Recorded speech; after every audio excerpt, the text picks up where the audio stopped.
예, 이 동영상에서는 연중 제12주일 둘째 독서 에페소서 4장 29절부터 5장 2절에 대해서 설명의 말씀을 드리겠습니다. 에페소서는 우리가 바오로의 어떤 친서와 차명서간을 구별하지 않는다면 옥중서간의 하나입니다. 예, 그 서간의 내용으로만 보았을 때 에페소서, 필립비서, 콜로새서 그리고 필레몬서는 감옥에 갇힌 바오로의 상황이 엿보이기 때문입니다.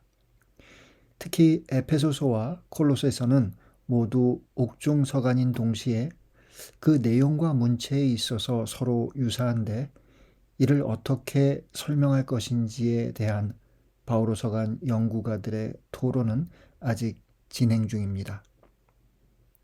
예, 그리고 바오로 서간을 그 친서와 차명서간으로 나눌 때 에페소서와 콜로새서는 모두 그 차명서간, 따라서 바오로가 직접 작성한 것이라고 보기는 좀 어렵겠다라는 것이 오늘날의 바오로 연구가들의 입장입니다.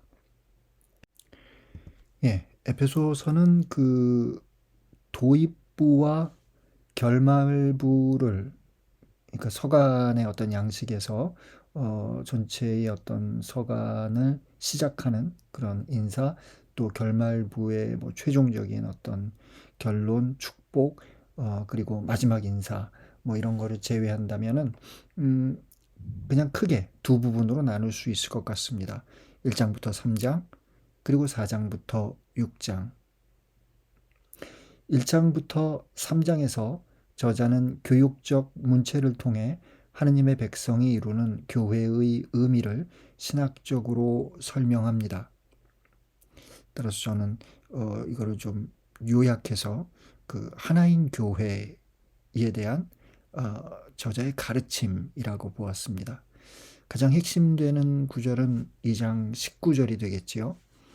그러므로 여러분은 이제 더 이상 외국인도 아니고 이방인도 아닙니다. 성도들과 함께 한 시민이며 하느님의 한 가족입니다. 이 19절의 내용을 뒤따르는 그 20절에서부터 하나의 그 건물로서 이제 설명을 하는 거지요. 여러분은 사도들과 예언자들의 기초 위에 세워진 건물이고 그리스도 예수님께서는 바로 모퉁이 돌이십니다. 그리스도 안에서 전체가 잘 결합된 이 건물이 주님 안에서 거룩한 성전으로 자라납니다.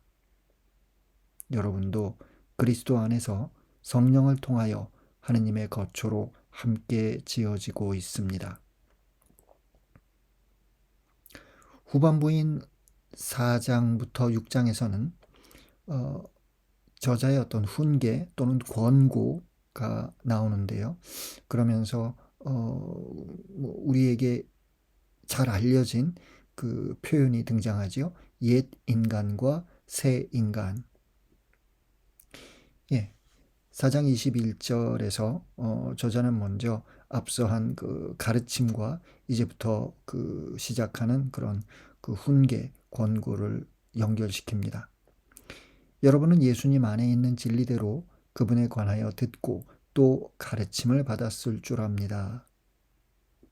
그리고 이제 중요한 내용이 22절부터 시작되는 거죠. 곧 지난날의 생활 방식에 젖어 사람을 속이는 욕망으로 멸망해 가는 옛 인간을 벗어버리고 하느님의 영과 마음이 새로워져 진리의 의로움과 거룩함 속에서 하느님의 모습에 따라 창조된 새 인간을 입어야 한다는 것입니다. 예, 따라서 그 전반부에서 이제 뭐 중요한 것을 정말 최소한으로 그 말씀드린다면, 여러분은 한 시민이고 한 가족입니다.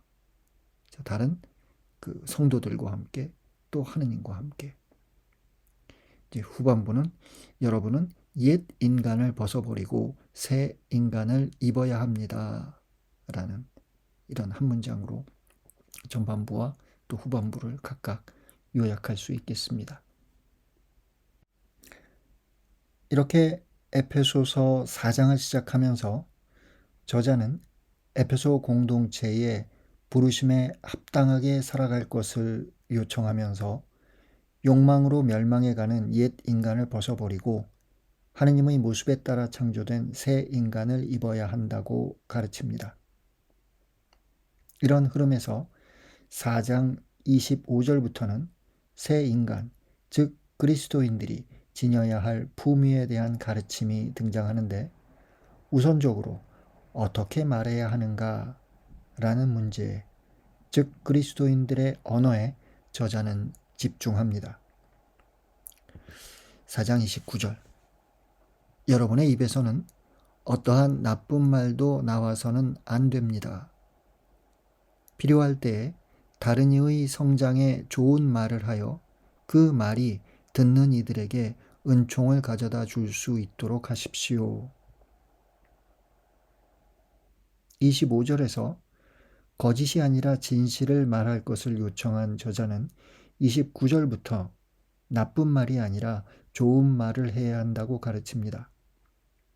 이 문맥에서 나쁜 말이란 단순한 비속어를 말한다기보다는 나쁜 결과를 맺는 악의에 찬 말이고, 좋은 말이란 신앙의 성장에 도움이 되고 은총을 가져다 주는 말입니다.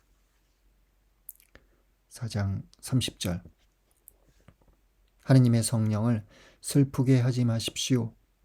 여러분은 속량의 날을 위하여 성령의 인장을 받았습니다. 성령을 슬프게 하다라는 것은 잘못된 식별을 통해 행해진 하느님을 거스르는 일체의 생각과 말과 행위를 이룹니다. 성령의 인장이란 세례를 통하여 그리스도인들이 성령을 받았다는 사실을 표현하는 신학적 은유라고 우리가 알아들을 수 있겠습니다. 4장 31절 그리고 32절 함께 읽겠습니다. 모든 원한과 격분과 분노와 폭언과 중상을 온갖 악의와 함께 내버리십시오. 서로 너그럽고 자비롭게 대하고 하느님께서 그리스도 안에서 여러분을 용서하신 것처럼 여러분도 서로 용서하십시오. 31절의 원한, 격분, 분노, 폭언은 32절의 자비, 용서와 대비됩니다. 결국 29절이 말한 나쁜 말이 원한과 분노의 고함이라는 것이 31절에서 밝혀지고, 좋은 말은 자비와 용서의 언어라는 것이 32절에서 드러납니다. 자비와 용서가 하느님의 본질이기에 그리스도인은 성령을 슬프게 하는 나쁜 말이 아니라 자비와 용서의 언어를 통해 하느님을 닮아가야 합니다. 32절을 조금 눈여겨보게 되면 서로 너그럽고 자비롭게 대하고 서로 용서하십시오 인데 가운데 하나가 끼어 있죠.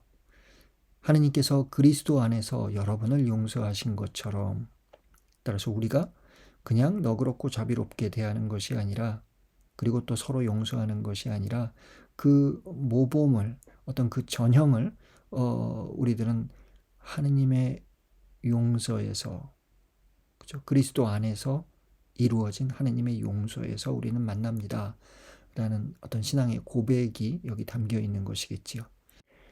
그리고 바로 이 점을 뒤따르는 5장에서 저자는 이어봤습니다. 5장 1절 그러므로 사랑받는 자녀답게 하느님을 본받는 사람이 되십시오. 창세기에서도 우리의 모상을 따라 인간을 만들자라는 이마고 데이라는 그런 사상이 나오죠. 즉 하느님의 모상에 따라 인간이 창조되었다는 창조신학적 인간학에 바탕하여 인간은 하느님을 닮아가야 한다는 신학적 공리를 마련했다면, 에베소서 5장 1절은 하느님과 그리스도인의 관계에 근거하여 인간이 하느님을 본받아야 한다는 신학적 논리를 전개합니다. 그리스도인과 하느님의 관계는 아버지와 사랑받는 자녀의 관계이고, 따라서 그리스도인은 당연하게도 하느님을 본받아야 하는 존재라는 것입니다. 고린도 1서 11장 1절 또는 테살로니가 1서 1장 6절 그리고 7절 등에서 바오로는 이를 확장하는 하느님, 그리스도, 바오로, 그리스도인의 연결고리를 보여줍니다. 그에 따르면 그리스도는 하느님과의 일치의 관계이고, 바오로는 그리스도를 본받고 있기에 그리스도인은 바오로를 본받아야 한다는 것입니다. 5장 2절 그리스도께서 우리를 사랑하시고 또 우리를 위하여 당신 자신을 하느님께 바치는 향기로운 예물과 제물로 내놓으신 것처럼 여러분도 사랑 안에서 살아가십시오. 5장 2절은 1절의 단순한 구조를 그리스도론적으로 확장합니다. 하느님의 아들이신 그리스도가 우리에게, 그리고 우리를 위하여 아버지이신 하느님에게 어떻게 하셨는지를 저자는 설명하는데, 이는 그리스도의 삶과 죽음과 부활에 대한 저자의 그리스도론적 해석이라고 할 수 있겠습니다. 아마도 그 기저에 있는 1차적 명령은 그리스도께서 우리를 사랑하신 것처럼 여러분도 사랑 안에서 살아가십시오 였을 것입니다. 그런데 저자는 그리스도의 사랑을 좀 더 구체적으로 설명합니다. 그리스도는 자신을 하느님께 바치지요. 왜? 그리스도께서 자신을 하느님께 바치는 행위는 한편으로는 하느님을 위한 행위이고, 또 다른 한편으로는 우리를 위한 행위입니다. 예수 그리스도의 순환과 죽음을 저자는 이렇게 하느님을 향한 제의적 봉헌으로 해석하면서, 다른 한편 인간을 향한 희생과 헌신으로 설명하고 있는 것입니다. 따라서 그리스도인의 삶은 그리스도의 모범에 따라 하느님과의 관계에서는 봉헌의 삶이, 그리고 공동체를 향해서는 희생과 헌신의 삶이 되어야 합니다.